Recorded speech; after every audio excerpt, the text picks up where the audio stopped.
This is Seth David from the world-famous Nerd Enterprises Incorporated, bringing to you another special screencast. This time we're going to talk about how do you stay productive in the social media world. Knowledge is power. Make an impact by learning more. Call me right now at 866-945-8070 for information about private training and consulting services. We always record the live sessions with you so you can review them as often as you like afterwards. Ladies and gentlemen, boys and girls, this is Seth David from the world-famous Nerd Enterprises Incorporated, bringing to you another special screencast. This time we're going to talk about setting goals. We're going to come up with a sort of a financial budget with a specific idea in mind of setting a goal. Now, if you've read the blog post already, then you already have an idea of what I'm about to get into.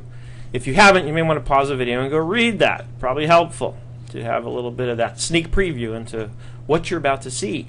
The idea here is to not put together a full-fledged budget. I've done a ton of videos on that. I'm sure I'll do more in the future. The idea here is that when I'm trying to think in terms of how can I remain productive, how can I maximize the amount of time that I spend during the day, making sure that that time is spent on productive activities. And by that I mean I'm going to define that as activities that are designed to produce income. Like, hey buddy, get off of Facebook and get focused on what you need to be doing to bring in money. So what does this look like? I described it in sort of verbal terms in the blog post. Now I'm going to show you exactly what it looks like. And here's how I start out. And if you've ever watched my Excel videos, one of the things I stress, in particular when it comes to designing something in Excel, is to start off simple and then expand on it, right? So let's do that. Let's start off simple. Let's take the whole week. We have Sunday. And Excel has these cool little autofill features that it recognizes certain lists, such as days of the week, even abbreviated days. So I can click and drag to the right with the bottom right corner, and I can fill in my days. I also like, and this is one of my, I stress this, I know, it's funny, I've worked with clients who've seen me doing this kind of thing, and I think they think that I'm like wasting time while I'm on their clock. But it's really important to me to format these things in such a way that makes it not only easy to read, but pleasant to look at. So, and everybody's going to have their own personal preferences as far as that goes. I certainly have mine. But I hate the grid lines, so I like to fill in all my cells with a background color, which I did. And then I just like to use a different color other than black. I guess you could say it keeps it interesting for me. And then I use some of these fill effects here. I brought the Format Cells dialog up by pressing Control-1 on my keyboard. Click OK, and then I want a white font against that black, maybe make it bold, boom, okay? I'm not saying spend half an hour on this kind of thing, but a few little tweaks that took me less than 30 seconds make all the difference in terms of creating something that I'm going to actually enjoy looking at. Now, what we're trying to do here is, for starters, let's figure out how much time I can realistically expect to spend being billable on productive activities in a day. And that has to be sort of balanced with what I call administrative activities, things like phone calls, emails, things that I have to do to keep business going, but that aren't necessarily aimed at bringing in revenue. Now, even there, of course, I can get sidetracked and sidetracked from the sidetracks all day long. But I'm just thinking in terms of the people who are watching this, who are now hearing me say that and thinking, well, what about calling prospective clients? Yes, of course, that's part of an activity that obviously is very specifically aimed at bringing in new revenue. So I just always feel like I have to account for the wiseacres out there. Anyway, so let's say our workday starts at 8 a.m., 9, 10, 11, 12, 1, 2, 3, 4, 5, 6, 7, 8, 9, 10, 11. No, just kidding. Okay, so let's say, and again, this is goals, right? So I know if a lot of you, if you're like me and you run your own company, then you know, realistically, your day starts at 6 a.m. and doesn't end until midnight. What are my total daily billable hours? 8 hours a day. Weekly total. Okay.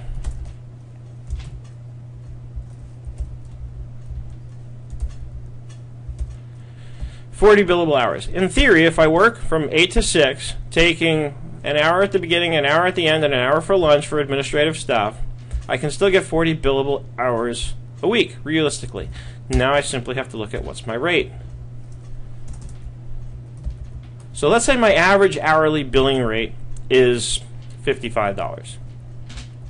Okay, then my billable revenue, in theory, is $2,200 per week. Right? $55 an hour times 40 hours is $2,200 per week. That seems high. But yeah, that's right. If I'm doing 8 billable hours a day, $2,200 a week at $55 an hour. Now let's say monthly, just take that times 4. Remember, we're just trying to get rough averages here. That times 12. So I can actually do, at the rate of $55 an hour, if I'm very productive, I can do $100,000 a year, a little bit more than that. Of course, this is $1 gross. But again, if you look at your own situation and you think you can accomplish this, then this is what you want to have in front of you every day to say, all right, this is what I want to do. I want to be billing $2,200 a week. Now, step 2. What we want to start doing is thinking more specifically in terms of clients and hours. So now look, what did I just discover? What did we learn today, children? I learned that based on this model, I started the original budget based on an assumption of an average hourly rate of $55 an hour.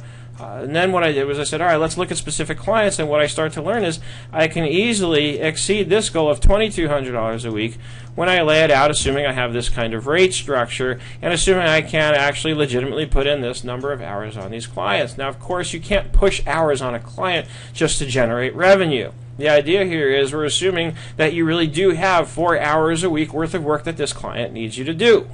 If you don't, then it's time to go find some new clients to fill up that time.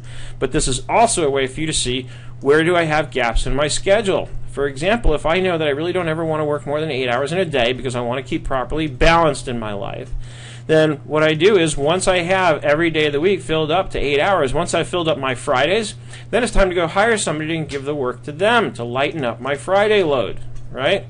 And at a certain point, if things are really going well and I'm bringing in a lot of new clients, then I can start to give away all my work, pay somebody else to do it, and then I can spend all of my time doing videos. So, my friends, once again, I hope this has been helpful. Please post your comments below the video or at the bottom of the blog, wherever you happen to be looking at this. Join us at Accountants, Bookkeepers, and Business Owners. Also, visit my School of Bookkeeping at schoolofbookkeeping.com. That's right. It's just www.schoolofbookkeeping.com. And over here, on this magical website, you will find a complete and comprehensive course that gives you a very detailed look into the world of bookkeeping, as well as how to do it with QuickBooks.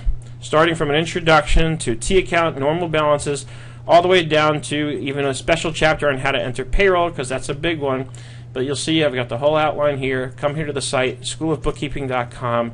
If you have any questions, email me, Seth@nerdenterprises.com. I look forward to seeing you around the web, and I hope you're having a spectacular day.